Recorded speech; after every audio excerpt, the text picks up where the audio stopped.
Epic Church family, I know that we all have questions in this season that begin with the word when. But as those of us who are part of this Epic community, the question that's on all of our minds is, when is Epic Church going to reopen?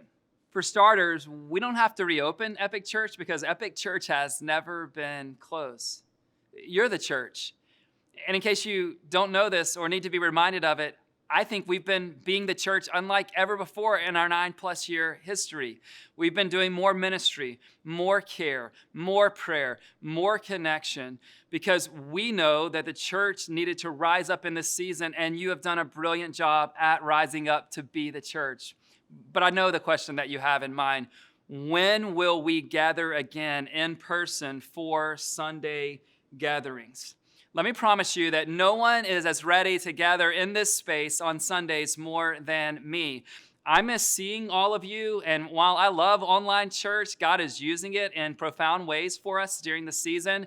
I don't think there's any way to replace the atmosphere that is present when we're actually all together in this space. But as we're making decisions about the future of our church in terms of when will we gather again, let me give you a subset of questions that I'm asking during this time. The first one is this: what is God saying to us? What do we believe God is saying to us? A few things I just sense God affirming in my own spirit is this: Ben, I'm still at work.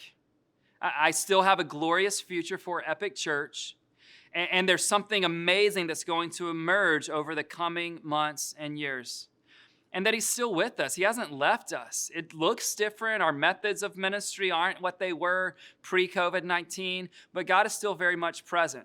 The next question I think we have to ask, because we're committed to being great citizens in the city of San Francisco, is this question: what is legal? Like, what's actually legal? There's a couple of things that aren't always clear to us, but you've got the governor issuing things. There's things happening even for our nation, and then you've got the state of California, and then of course we have the city of San Francisco. Governor Newsom recently released a 13-page guideline that talked about how churches might resume around the state. Some of those things were included. You must wear face coverings. If you can do remote services, they encourage us to continue to do remote services. They've asked us to shorten the length of our services. They've asked us to consider not singing or saying things, to limit or restrict restroom usage. You get my point, not to have Epic kids, not to have Epic students. And so that's some of what is in the guidelines. And then you've got London Breed. She recently said that religious services could resume June 15th as a target date, but there wasn't much more in addition to that.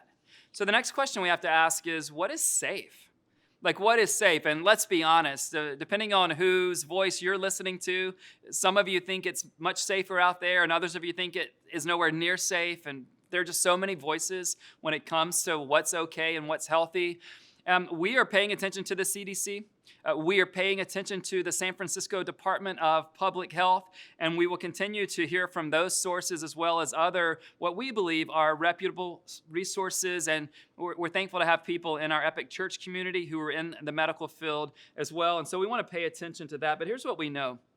We love you and we love our city way too much to put your health or the health of anyone else in San Francisco in jeopardy. We just love you way too much. Here's the next question. Have a little fun with me for a moment. What kind of in-person experience can we provide based on current restrictions and guidelines? My opinion only, not a great one. Here's what we miss about church in case you forget. It's not being in this building.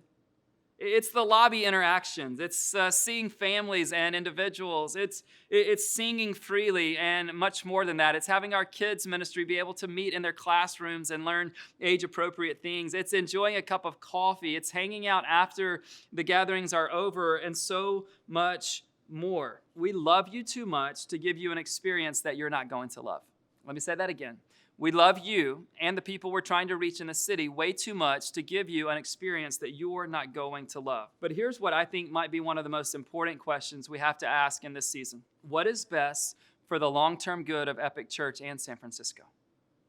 All of those words are really important. What is best, not for you, not for me, not my preferences.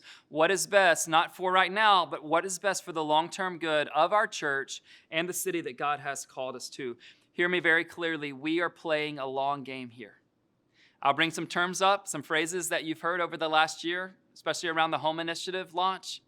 We are here to stay, and because we're here to stay, we're not going to jeopardize our long-term good as a church and our long-term good in the city for a moment of rushing to reopen something when God has never closed our church in this season.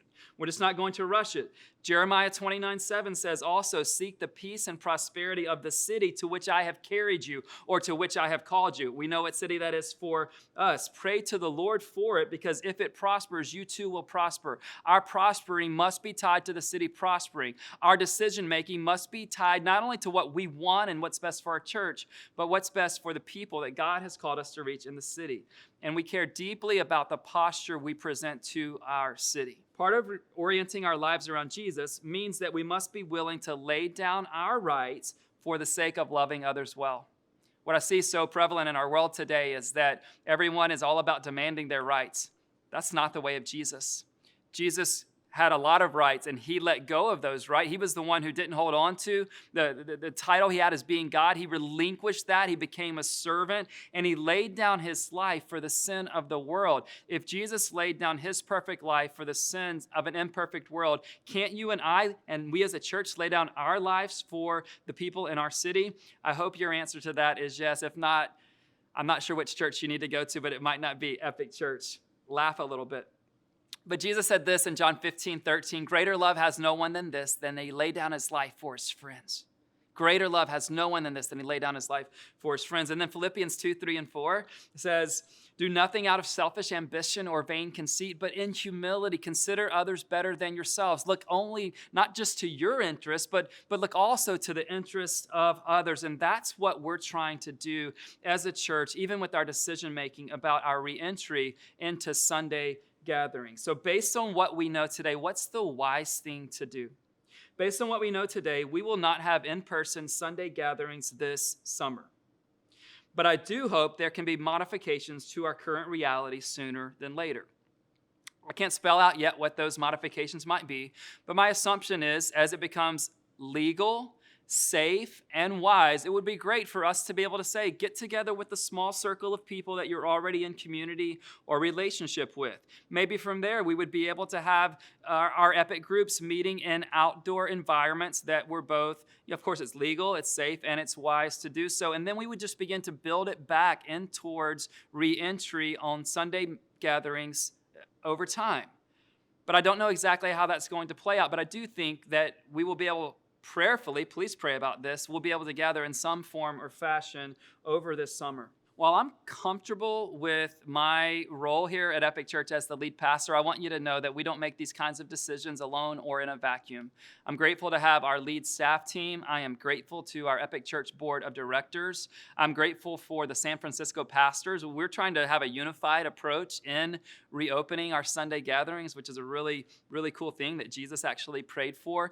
And I also am privileged to have mentors from around the country, some whose churches have already opened, some whose churches have not open yet, speaking into our decision here at Epic Church. So for now, we will remain online only for our Sunday gatherings. Now, one of the things I love most about our church is the diversity. We come from over 50 nations. We are young and we're old. We are single and we're married, and we vote in different ways, and we have different viewpoints on how to raise our kids. And we are so different in all kinds of ways, which means leading this church is super fun and at times super stressful.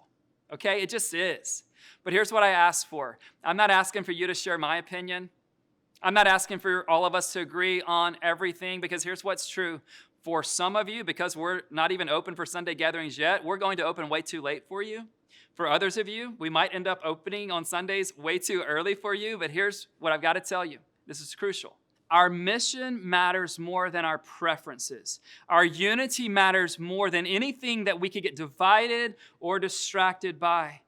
Listen, the message of Jesus is at stake here for our church, as a witness to our city and to the world. And we might not get it perfect, but I do want our heart's motivation to be the right one. This cannot be about what I want. It can't even be about what you want or what each of us would prefer. It must be about what is best for the long-term good of San Francisco based on what we know today. So here's what I do need from you in this season.